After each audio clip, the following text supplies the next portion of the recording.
रहीम अल्हम्दुलिल्लाहिल्लज़ी जअलना मिनल मुतमस्सिकीना बिविलायत अमीरुल मुमिनीन अली इब्न अबी तालिब अलैहिस्सलाम। अल्लाहुम्मा इय्याका नअबुदु व इय्याका नस्तईन। अस्सलातु वस्सलाम बितहियत वल इकराम अला अशरफिल अंबिया वल मुरसलीन व औलादिहि तय्यबीन ताहिरीन अल मासूमीन वलानल्लाहु तआला अला अअदाइहिम अजमईन। अम्मा बअद फ़क़द क़ाला हक़ सुब्हानहु तआला फ़ी किताबिहिल मजीद व फ़ुरक़ानिल हमीद। बिस्मिल्लाहिर्रहमानिर्रहीम।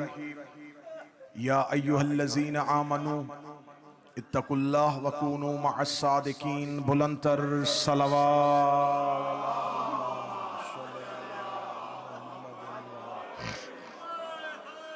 दुआ है मालिकान ज़िक्र, बंदगान ज़िक्र का वारिसान ज़िक्र की बारगाह में पेश होना कबूल मंजूर फरमाए। आकाज़ादी आगा ऑर्गेनाइजेशन का ये एहतमाम पूरी दुनिया से सफ़र करके दूर दराज से आने वाले मोमिनीन की इस कसीर तादाद में शिरकत जनाब सैयदा सलवातुल्लाह अलैहा अपनी बारगाह जलीलतुल कद्र में कबूल मंजूर फरमाए। मेरा अल्लाह कायनात के हर मजलूम को उसका हक और हर जालिम से उसके इंतकाम के लिए वलीउल असर के ज़हूर में ताजील फरमाए। खित्ते की सूरत हाल आपके सामने है। मेरा मालिक मकामाते मुक़द्दसा की हिफाजत फरमाए। मुल्के इमाम रज़ा, मुल्के मासूमा कुम, बारगाहे मलकूती जहाँ है, मेरा मालिक मुल्क ईरान की हिफाजत फरमाए। जालिमों को मेरा मालिक कैफ़र किरदार तक पहुँचाए। पूरी दुनिया में रहने वाले जहाँ जहाँ शिया ने अली अहले बैत से मोहब्बत का दावा करते हैं, मेरा मालिक जो विलायत अली पर अकीदा और ईमान रखते हैं, उनकी जान, इज़्ज़त, माल और नमूस की हिफाजत फरमाए। अयाम अज़ा की आमद है। मेरा मालिक पूरी दुनिया में रहने वाले जहाँ जहाँ हुसैन के मातमी हुसैन का जुलूस लेके घरों से निकले, उन अज़ादारों की हिफाजत फरमाए। ज़िक्र के लिए जो ज़ाकिरीन अपने घरों से निकले, उन ज़ाकिरीन की हिफाजत फरमाए, उन बारगाहों की हिफाजत फरमाए। दुआओं की कबूलियत के लिए मिल के मुमकिन हद तक बुलंद सलवात तलावत फरमाए। अल्लाहुम्मा सल्लि अला मुहम्मद। यकीनन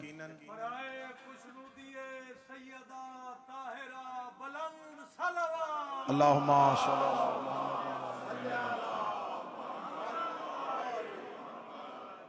एक अरसा हो गया मेरा क़याम आप ही लोगों के दरमियान है, तो यकीनन उस निस्बत से मेरी हैसियत मेज़बान की है। पाकिस्तान से आए हुए मेरे इंतहाई काबिल एहतराम ज़ाकिरीन, जिन्होंने ये मोहब्बत फरमाई कि इतना दूर से इन मखसूस अयाम में सफ़र करके आपकी रूहानी ग़िज़ा की फराहमी के लिए यहाँ पहुँचे। बड़े बेहतर तरीके से, बड़े मुनज़्ज़म अंदाज से ये ज़िक्र जारी व सारी है और मेरी गुफ्तगू के बाद भी मुसलसल रहेगा। अगर आप इजाज़त दें तो थोड़ी सी अपने हिस्से की हाज़िरी, चंद ज़रूरी गुजारिशात आपके रूबरू। मैंने आपके सामने अल्लाह के कुरान से एक आया करीमा तलावत की, जिसमें खुदा मुखातिब है साहिबाने ईमान से। अरब का रेगज़ार मक्का के सहरा में बुत परस्तों के दरमियान खड़े होकर ज़हरा के बाबे ने कहा कि अल्लाह एक है। ये कायनात की सबसे बड़ी सच्चाई थी, जो कायनात के सबसे बड़े झूठों से हजम नहीं हो रही थी। अरब के लोग परेशान थे कि कैसे अपने बुतों के सामने से उठें और उसके ना नजर आने वाले खुदा को माने। बेटियां जिंदा दफन करते थे तो बेटी के लिए दुआ कैसे मांगेंगे, कैसे हम इस नए मजहब को कबूल करेंगे। ये बात अरब के लोगों के लिए बड़ी मुश्किल थी। लेकिन बाबा जी बहुत मुश्किल था काफिर का मुसलमान होना। काफिर का मुसलमान होना बड़ा मुश्किल था। शराब के आदि को शराब छोड़नी थी, बुत परस्त को अल्लाह की इबादत करनी थी, तो यह मुश्किल तरीन था उनका इस्लाम कबूल करना। लेकिन जब वो इस्लाम ले आए तो उन्होंने समझा कि शायद अल्लाह की यही हमसे ख्वाहिश थी जो पूरी हो गई। जब वो इस्लाम ले आए तो खुदा ने दूसरी आयत भेज दी, मेरा हबीब ये जो तेरे पास आके कहते हैं कि हम ईमान ले आए, इनसे कहो ईमान तुम्हारे दिलों में अभी दाखिल ही नहीं हुआ।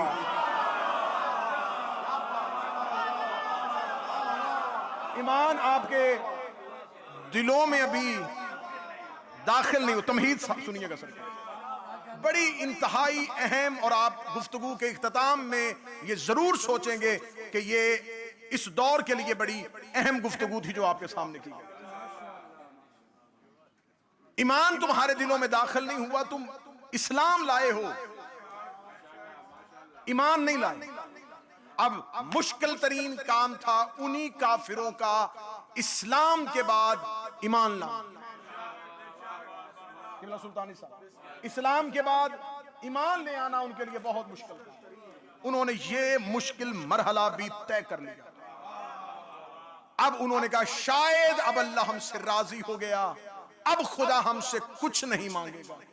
या फौरन जिब्राइल अमीन जमीन पर आए और रसूल से आके कहा ये जो तेरी सोहबत में बैठे हैं अब गुफ्तगू इनसे कर, क्योंकि अब ये ईमान ले आए हैं। इन्हें कहे या अय्युहल्लज़ीना आमनू, ए वो लोगो जो ईमान ले आए हो, इत्तकुल्लाह, अब तकवा इख्तियार करो, वकूनु मअस्सादिकीन, और सादिकीन के साथ हो।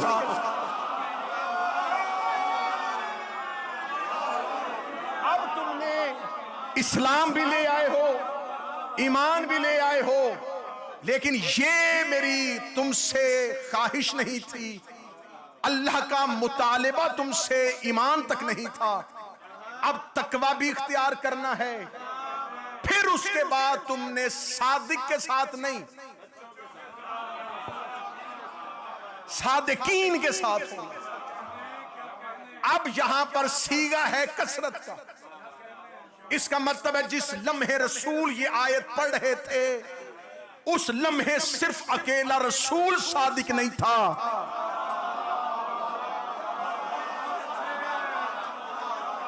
कुछ और भी सादिकीन थे जिनसे अल्लाह कह रहा था इनके साथ हो जाए।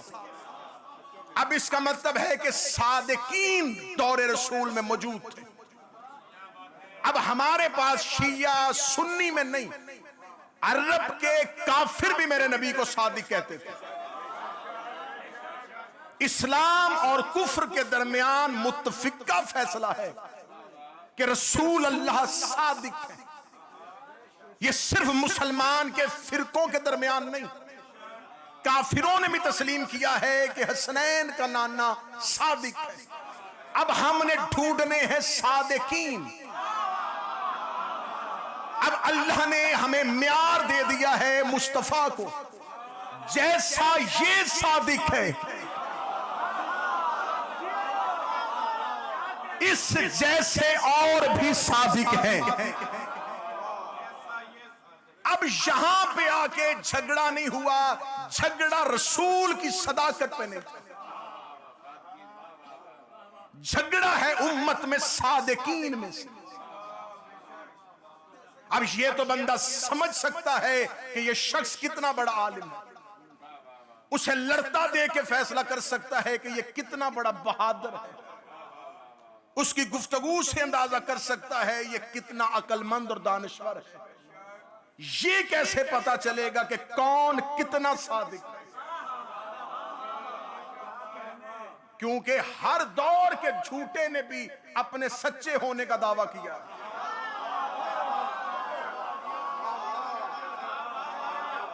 कायनात में कोई शख्स अपने आप को झूठा नहीं कहलवाता, हर कोई कहता है मैं सच्चा हूं। तो फिर कैसे पता चले कि सादिकीन कौन से? ले मैं घंटों की तकरीर मिनटों में करना चाह रहा हूं।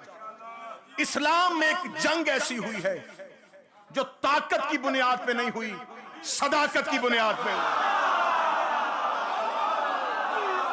मौला हुसैन इन हाथों को सलामत रखे। आपने सफर आसान कर दिया, आपने तकरीर मुख्तसर कर दी। मतलब साहब, इस्लाम में एक जंग ऐसी हुई है जो लश्कर की बुनियाद पे नहीं हुई, ताकत की बुनियाद पे नहीं हुई, सच्चों की बुनियाद पे हुई है। और ये लश्कर मुस्तफा ने तरतीब नहीं दिया, ये लश्कर अल्लाह ने तरतीब दिया है। बदर में रसूल कहते थे अलम इसके हाथ होगा, मैदान में ये जाएगा, लश्कर की पहली सफ को ये चीरेगा। ओहद में नबी बताते थे कि सालार कौन होगा, खैबर में नबी बताएंगे, लेकिन मुबाहला में नबी नहीं बता रहे, अल्लाह बता रहा है। एक ज़हरा जाएगी, एक हसन जाएगा, एक हुसैन, एक अली जाएगा, क्योंकि वहां होनी है झूठों पे लानत। तकरीर अभी उस मोड़ पे आई नहीं जहां से गुफ्तगू जानी है। सैयदा ने करम किया है कि मुद्दत की आजमाइश से गुजार बैठा हूं, लेकिन ज़हरा का तरस है इस नौकर पे। उसने मुश्किल काम के लिए मुझे चुना है, तो अब मैं वो मुश्किल काम करने लगा। अल्लाह ने मुबाहला सदाकत की बुनियाद पे, किबला मुबाहला सदाकत की बुनियाद पे, और ये लश्कर अल्लाह का चुना हुआ लश्कर। रसूल को इख्तियार ही नहीं दिया अल्लाह ने। फरमाया मैं कहता हूं जिन्हें लेके जाना है, अब ये जो सच्चे हैं ये अल्लाह के सच्चे हैं। लो जी, तकरीर ऐसे बंद किताब जैसे खुलती है तो पता चलता है सफे में क्या लिखा है। अब इस जुमले पर तकरीर खुलने लगी। ये इज्जत वाले जाकरीन से दुआ लूंगा, सदा से दुआ लूंगा। झगड़ा अभी भी नहीं हुआ, झगड़ा उस वक्त शुरू हुआ जब अहले बैत का सदीक और अहले बैत की सदीका के मुकाबले पे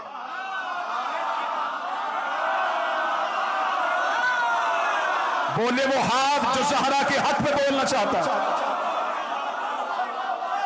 झगड़ा उस वक्त शुरू नहीं हुआ, मुबाहला में जंग नहीं हुई, मुबाहला में लड़ाई हुई नहीं, लड़ाई मुबाहला के बाद शुरू हुई है। ये खामोश गए, खामोश आ गए। जब लड़ाई होनी नहीं थी अल्लाह ने भेजे क्यों? अपनी सदीका भी बना ली। मुझे हुसैन की इज्जत की कसम, इस कैमरे ने पूरी दुनिया में इस मजलिस को नशर करना है। बहुत से कान इस लफ्ज को सुनेंगे, बहुत सी आंखें इस तकरीर को देखेंगी। मैं जुमले इस जिम्मेदार मजलिस में कह रहा हूं, तुम अपना सदीक बना लेते, तुम अपनी सदीका बना लेते। मुझे मिंबर की इज्जत की कसम है, हमें तुमसे कोई खिलाना होता। लोगों ने अपने खुदा बनाए, लोगों ने अपने नबी बनाए, लोगों ने अपने इमाम बनाए। हमें ना किसी के मजहब से गर्ज है, हम ना किसी के घर लड़ने के लिए जाते हैं। हम अपने सदीक को मानते, अपनी सदीका को मानते। लेकिन झगड़ा तब हुआ जब अहले बैत की सदीका के मुकाबले पे उम्मत का सदीक आ गया, और अहले बैत के सदीक के मुकाबले पे उम्मत की सदीका।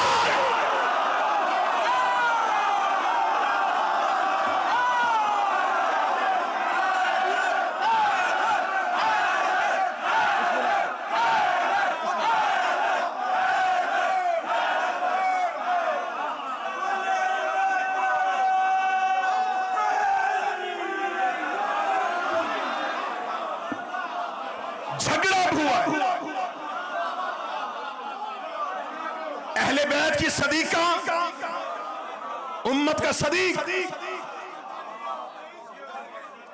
अहले बैत का सदीक, उम्मत की सदीका।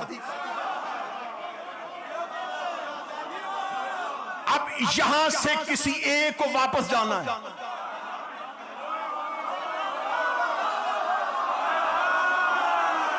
ना ना ना ना ना, तेरी रूहें तेरे बदन से निकलेंगी और नजफ में अली की जर्री का तवाफ करेंगी। फदक लेने के लिए बागात के मुतालबे के लिए नहीं गई थी ज़हरा, ज़हरा दरबार में सदाकत लेके गई थी।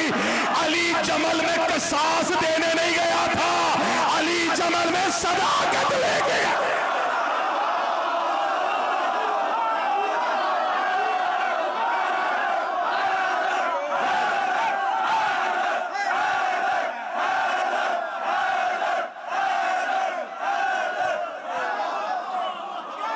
मौला हाथ सलामत रखे, ज़हरा ये हाथ सलामत रखे, सैयदा आपकी जवानियों को सलामत रखे, सैयदा इन हाथों को सलामत रखे।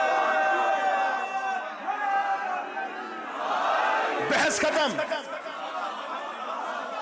बिस्मिल्लाह में नया ज़ाविया, बिल्कुल नया ज़ाविया। तनवीर शादिया में इस बात से बहस ही नहीं।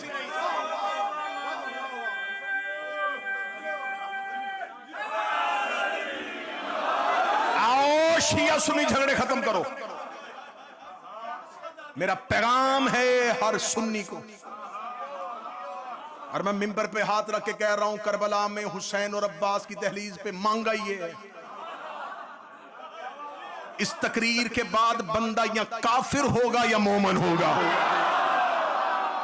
दरमियाना रास्ता है ही नहीं। अब हमारी बहस खत्म कि फदक विरासत का मामला था, नबी ने कोई हदीस लिखी थी। अब ये बहस ही नहीं है कि बाग कौन सा था, विरासत बनती थी कि नहीं बनती थी, नबी ने हदीस लिखी थी कि नहीं लिखी थी। ये बहस खत्म।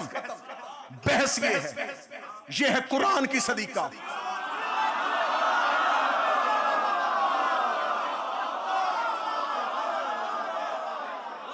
यह है तारीख का सदीक। झगड़ा कुरान पे है।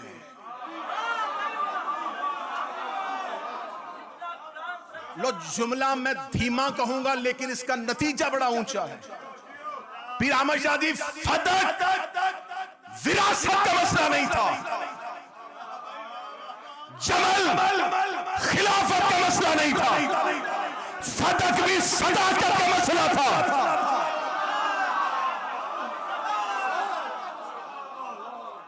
जमल भी सदाकत का मसला। फदक और जमल के तारीखी हकायक में मैंने जाना ही नहीं, बहुत तफसील से पढ़ चुका हूं। फदक भी जमल भी। सैयदा दरबार में आई, क्या कह के, ये तारीख है और ये वो तारीख है जो सबने लिखी है। तुम अपनी मर्जी का हिस्टोरियन उठाओ, तुम अपनी मर्जी का इब्ने इसहाक से शुरू हो जाओ और इब्ने खल्दून से गुजरता हुआ शिबली नुमानी तक पहुंच। तेरे तमाम मौरखीन ने लिखा कि सैयदा दरबार में गई और ये कह के बीबी की विरासत ली गई।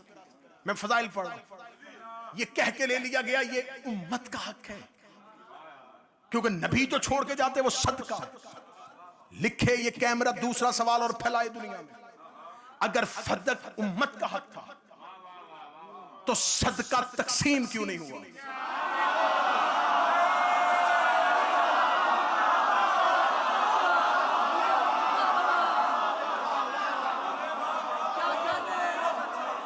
मुझे हुसैन की मां की कसम, मैं अपने मौकफ से 1 इंच पीछे नहीं हटूंगा। मुल्क मुल्क मुल्क मुल्क मुल्क, जितने मुल्क छोड़ूंगा 4 गज मिट्टी तो कहीं ना कहीं मिल ही जाएगी।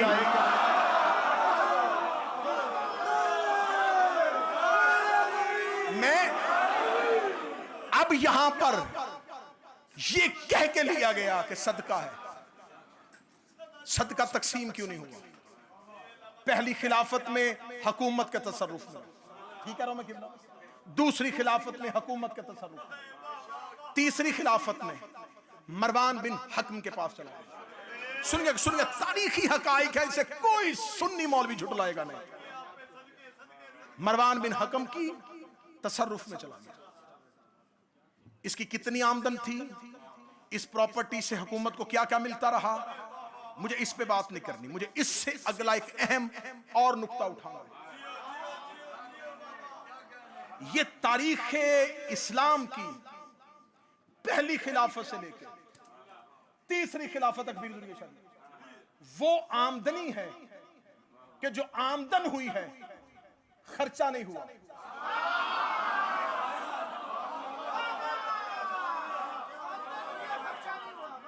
अब इल्म इक्तिसादियात, इल्म मुआशियात, इल्म अकाउंट समझने वाले बंदे सर उठा।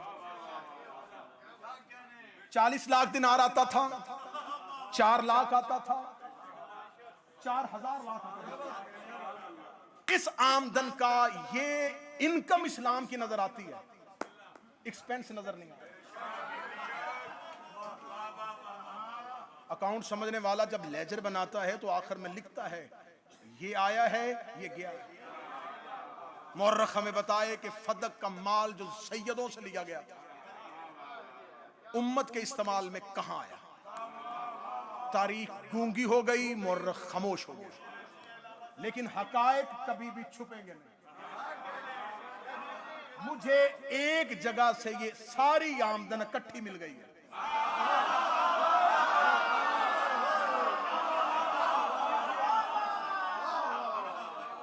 तकरीर नहीं है, सर्जरी है। खुदा की कसम मुझे बताएं, ये जितने बैठे हैं उर्दू खतीब बैठे हैं, बिस्मिल्लाह, ये तकरीर नहीं है, ये तारीख का, ये हिस्ट्री का एक ऐसा ऑपरेशन है, ऐसे हकाइक हैं जिनको छुपाया जा रहा है। ऊपर तरह तरह के सवाल, नहीं ये था, वो था, वो था। असल चीज यहां पड़ी, ये इनकम आई है, एक्सपेंस कहां है, खर्च कहां पे? कम मांगी थी 11 हिजरी, 25 साल के बाद 35 हिजरी को रबीउल आखिर था। अमीर अल मोमिनीन के मुकाबले में उस वक्त अमीर अल मोमिनीन की हुकूमत कायम हो चुकी।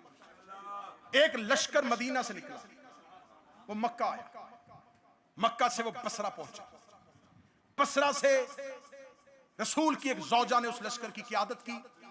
ये 30,000 का लश्कर बसरा से निकल के इस मैदान में पहुंच गया। इस लश्कर की तादाद 30,000 थी। इसका सामना करने के लिए अमीर अल मोमिनीन 20,000 का लश्कर लेके मैदान में सामने खड़े। अब ये जो अली लश्कर लेके गए हैं ना, ये 20,000 का, ये सरकारी लश्कर है। जो मेहनत पे नहीं बोलेगा तो फिर मैं क्या पढ़ूं?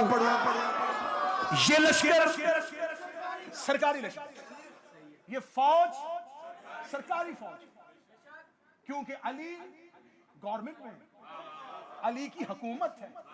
अब अगर कोई लश्कर जाएगा तो ये लश्कर इस्लाम है, ये लश्कर इस्लामी है। इनकी तनख्वाहें मुकर्रर है, इनके खर्चे मुकर्रर है, ये तमाम अखराजात अली की हुकूमत के अंदर हो। ये सामने 30,000 का लश्कर है, ये प्राइवेट है।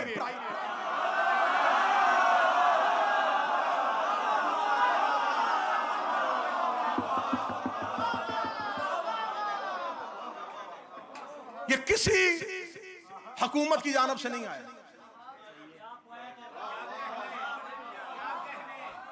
बसरा का गवर्नर निकला था? नहीं। यमन का हाकिम आया था? नहीं। ये छोटे छोटे कबीले निकले थे, मुतालबा कसास का था ही नहीं। ये सब एक दूसरे से मफादात और नजरियात के इख्तलाफात भी रखते थे। अहले सुन्नत मुर्रखीन गवाह है कि मैदान जमल में ये अपनी अपनी बाजमात नमाज करवाते थे। ये एक के पीछे नमाज भी नहीं पढ़ते थे, इतने इनके अंदरूनी इख्तलाफात। लेकिन एक दुश्मनी में ये सारे इकट्ठे थे, अली। अब जो 30,000 का लश्कर आया है, इस 30,000 के लश्कर के फौजियों की तनख्वाहें, इनके खाने पीने के अखराजात, एक साल के बाद ये मजलिस होती। ये नासर जाफर साहब तशरीफ फरमा है, पूरा साल मेहनत होगी। कितने हो गए? 2,000, 2,500, 5,000, 7,000 एक दिन के लिए आए। एक साल इंतजाम हुआ, खिलाना है, बिठाना है। 30,000 का लश्कर है, पैसे कहां से आए? ना ना ना ना ना, अगला जुमला सुनना, तारीखी हकीकत। जो लश्कर को कमांड कर रही हैं वो खर्च कर नहीं सकती, क्योंकि नबी जो छोड़ते हैं वो सदका होता है।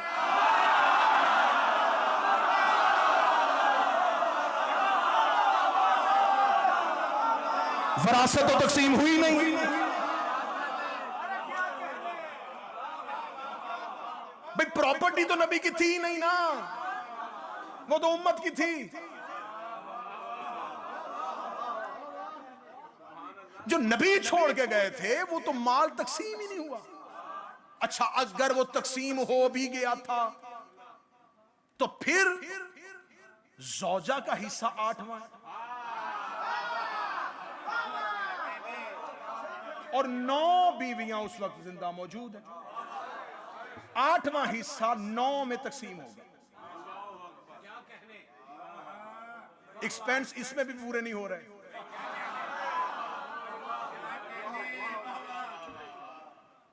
अब इस तकरीर को मैं ऐसे घुमाता रहूंगा, मेरे साथ चलते रहेंगे। ये वो तारीखी हकायक है जिनसे नजर हटाने के लिए आपको तरह तरह के सवालात में उलझा दिया जाता है। खताई इज्तिहादी थी, हवाब के कुत्ते भौंके थे, 40 लोगों ने कुरान में गवाहियां दे दी थी, बाद में माजरत भी हो गई थी, सुलह भी हो गई थी, हालात भी बेहतर हो गए थे, ज़हरा को भी समझा दिया गया था, विरासत का मामला था, एक हदीस का मसला था। ये तमाम वो सवालात हैं जो पैदा किए गए ताकि बच्चा उस जगह पे ना पहुंचे जहां पर पूरी की पूरी तारीख खड़ी है। हमारा सवाल ये है, जो ज़हरा से छीना गया था वो फतक तकसीम कैसे हुआ था? वो उम्मत में तकसीम नहीं हुआ तो उसको तसर्रुफ में कहां लाया गया? वो अखराजात कहां पे हुए? तकरीर खत्म और आखिरी जुमला है, जो ज़हरा से छीना गया था जमल में अली के खिलाफ इस्तेमाल।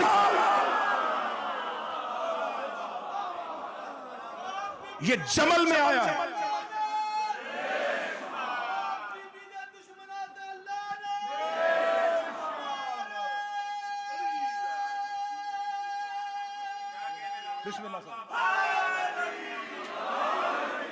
न सैयदा अपने मौकफ से पीछे हटी, न अली अपने मौकफ से पीछे हटी। फजाइल खत्म और तकरीर की आखिरी 3 मिनट की फजाइल की बात, और वो भी सिर्फ नारा लगवाने के लिए नहीं, एक हकीकत पहुंचाने के लिए। आज की तकरीर के बाद अहले सुन्नत नौजवान जो इस तकरीर को सुन रहे हैं, वो अपनी मर्जी के मौलाना के सर पे कुरान रख के जरूर पूछिएगा कि आप अहले सुन्नत के नजदीक सैयदा मासूमा हैं कि नहीं? सवाल है ना भाई, हम पे सवाल नहीं होते, हम सवालात के जवाबात नहीं देते। ये क्यों, ये क्यों, ये क्यों, ये क्यों, ये क्यों, ये क्यों?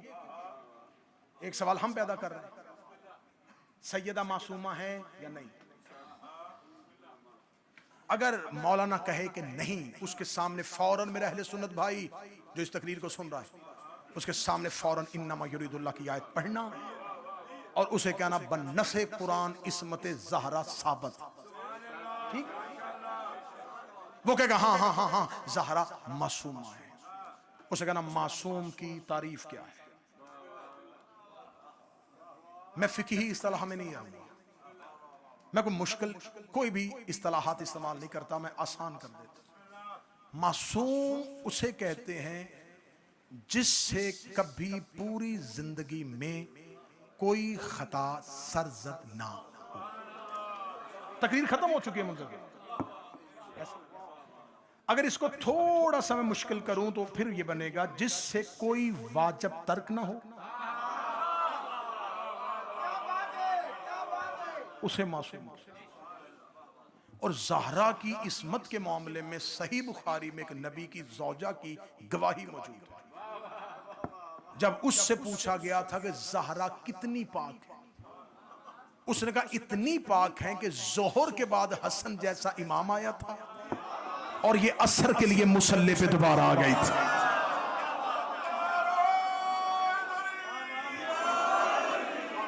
ये इस्मत ज़हरा की ये इस्मत ज़हरा में एक गवाही सही बुखारी में मौजूद है। सैयदा है मासूमा। मासूम वो है जिससे वाजिब तर्क ना हो। मैं तकरीर बिल्कुल नहीं की, यकीन मानिए मैंने तकरीर नहीं की, मैंने कोई खिताबत के जौहर नहीं, कोई खिताबत की कलाबाजियां नहीं, सिर्फ और सिर्फ इस मैं प्लेटफॉर्म का बेहतर इस्तेमाल क्या कर सकता हूं, यहां से हम एक नुमाइंदा इज्तिमा क्या नतीजा एक निकाल के दुनिया तक पहुंचा सकते। क्योंकि मजलिस मंसूब सैयदा से है, एक बंदा भी ज़हरा के हक को मान गया, तो इस पूरे मजमे के खड़े होकर दाद देने से मुझे उस बंदे का मजहब पे आना ज्यादा बेहतर। आपसे दुआएं तो हम लेते हैं और लेते रहेंगे। सैयदा मासूम और मासूम वो होता है जिसे वाजिब तर्क ना। अब उसी मौलाना से पूछिएगा कि शरीयत मोहम्मदिया में सलाम कहना सुन्नत है, जवाब देना वाजिब है।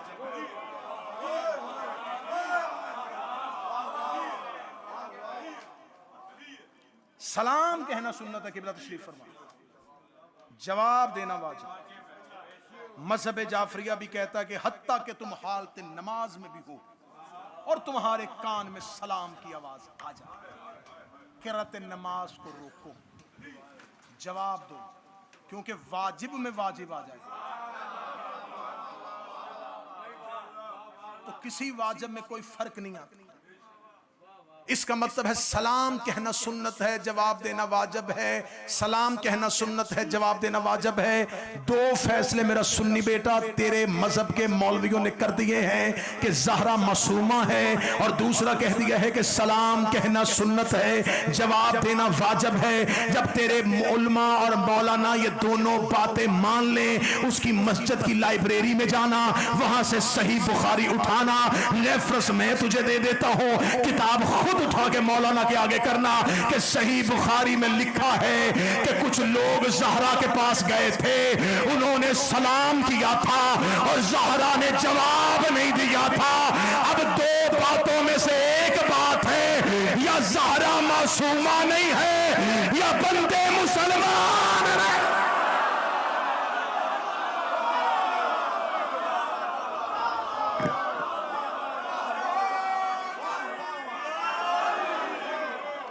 मुसलमान के सलाम का जवाब है, काफिर के सलाम का जवाब है। मुश्किल काम है इस दौर में ज़हरा पढ़ना।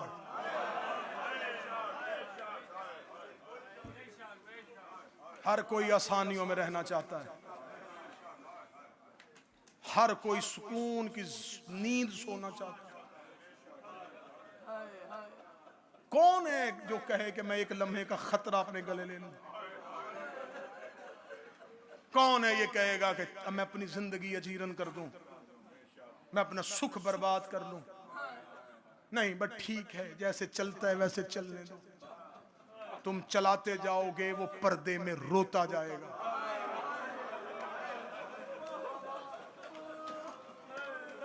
इसलिए कि तुमने तारीख में पढ़ा है कि दरबार में खड़ी थी, उसने आंखों से देखा है। जो सादात बैठे मैं दुआ लूंगा, जो सैयद बैठे मैं दुआ लूंगा। मैंने अपने घर की कहानी नहीं, मैंने आपके घर की दुश्मनी अपने सर पे ली है, तो मैं सैयदों से दुआ का हकदार तो हूं। तुम्हारे घर का हक लेके मैं वतन वतन जा रहा हूं, लोगों से कह रहा हूं, बस एक ही मुतालबा है, बताओ ज़हरा का कसूर क्या था? अभी हर साल ये एहतमाम करते हैं, इस साल भी पिटीशन दी, बन जाए कब्र ज़हरा की, सर पे कुरान रख के बताओ, तामीर भी हो जाए। क्या फिर भी कब्र में रोना बंद कर देगी?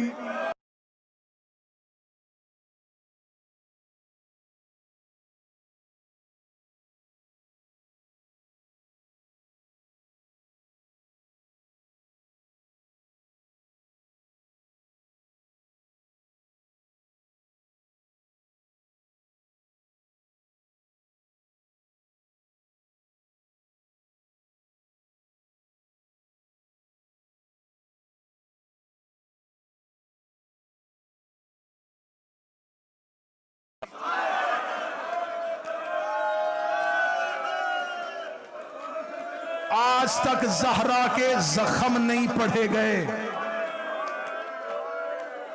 नहीं पढ़ेंगे। सैयदा के जख्म पढ़े ही नहीं गए,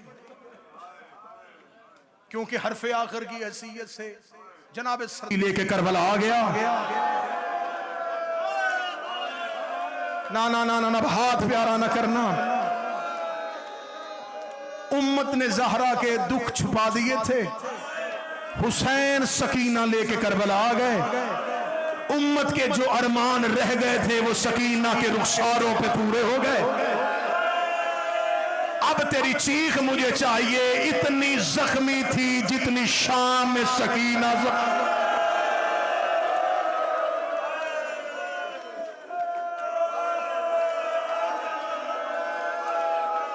5 साल से बैठा हूं 2 भाइयों की कब्रों में। फजर की नमाज पी जुर्गे शादी मैंने हरम हुसैन में पढ़ी। बैनुल हरमैन से गुजरता हुआ मैं रोजा अबुल फजल अब्बास पे जा रहा था। बैनुल हरमैन में किताबों की दुकान के शीशे पे लगी मुझे किताब नजर आई। दुकान बंद थी, मैं किताब को देख कर रुक गया। अली अब्बास किताब के लिखा था मिनल फातिमा इलल फातिमा।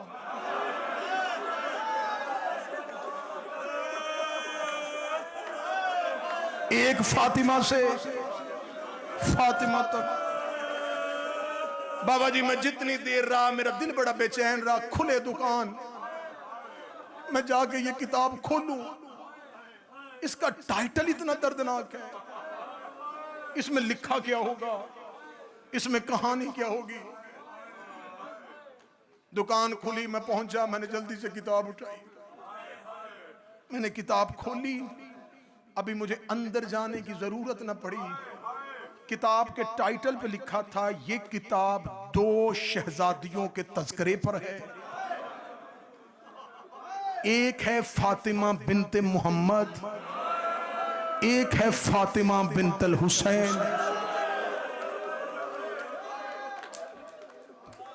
मैंने तनवीर शाह जी किताब का अगला सफा खोला। अगले सफे पे उस मौलिफ ने लिखा था, दोनों के दर्द इकट्ठे किए। उसने कहा इन दोनों के नाम का मुश्तरक होना इत्तेफाक नहीं था, मशीयत परवरदिगार थी। दोनों का नाम भी एक जैसा था, मुकद्दर भी एक जैसा था। वो भी बाप को बड़ी प्यारी थी, ये भी बाप को बड़ी प्यारी है। अब वो बंदा बोले जिसके घर में 4 या 6 साल की बेटी है, उसे भी बाबा बड़ा प्यार करता था, इसे भी बाबा बड़ा प्यार करता था। उसका दुख यही रुला गया। उसे भी बाप के बाद किसी ने रोने नहीं दिया, इसे भी बाप के बाद किसी ने रोने नहीं दिया। अगला जुमला लिखा, उसका एक दर्द एक फिर मुश्तरक है। वो भी बाप के बाद छुप छुप के रोती रही, ये भी बाप के बाद छुप छुप के रोती रही। अब मैं मिन्नत नहीं करूंगा, मैं जुमले पढ़ते जाऊंगा। उन्होंने कहा एक दर्द फिर इकट्ठा हो गया, लेकिन एक फर्क आ गया। वो चेहरे पे हाथ रख के रोती थी, वो पहलू पे हाथ रख के रोती थी। एक हाथ पहलू से नहीं उठा, एक हाथ चेहरे से नहीं उठा। एक का पहलू जख्मी था, एक का चेहरा जख्मी था। वो कहते वो जो पहलू पे हाथ रख के रोती थी उसे सिर्फ एक ताज़ियाना लगा था, और जो चेहरे पे हाथ रख के रोती थी मदीने से चली बॉम्बे के साथ करबला तक पर्दे में रही। करबला से शाम तक शिमर के हाथ में लोहे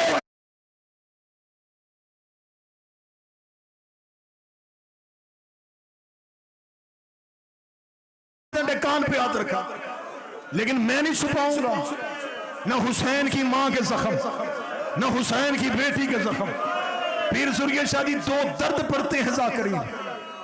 सज्जाद ने बहन उसी कुर्ते में दफनाई, पहला दर्द ऐसा ही है।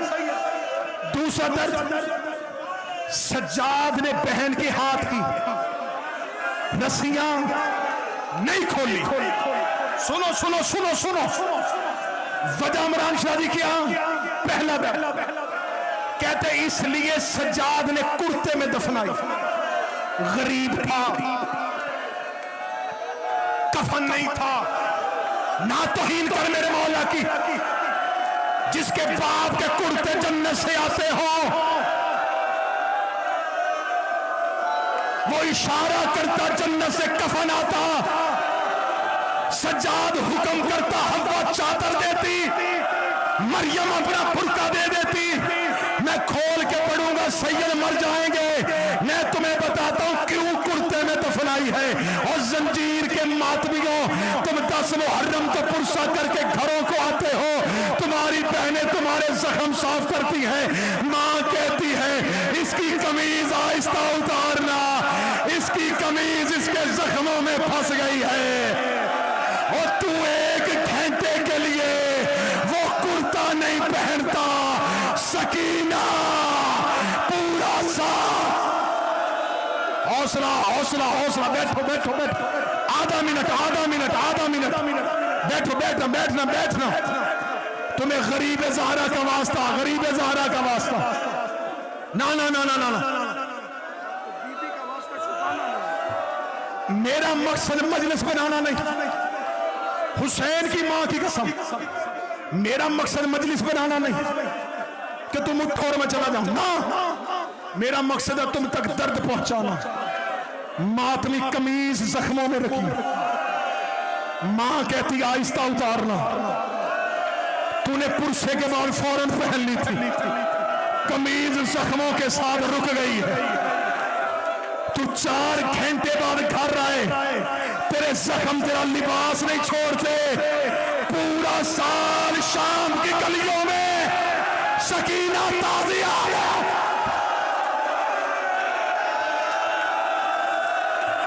10 सेकंड 10 सेकंड, हौसला हौसला हौसला, आधा आधा आधा सेकंड। एक दर्द और सुनना, बैठना बैठना। अगला दर्द बताने लगा हूं कि सज्जाद ने बहन रस्सियों में क्यों दफनाई है। पूछा गया था इकान में दीन से कि हुसैन के बेटे ने बहन रस्सियों में क्यों दफनाई। वो जो 14 साल का कैदी था, उसके लोहे के जेवर खुल गए थे, सकीना की रस्सियां क्यों न खुली। उसने मुंह पे मातम करके कहा, अगर सज्जाद रस्सियां खोल देता, सकीना की लाश ऐसे बिखर जाती जैसे कासम की लाश करबला के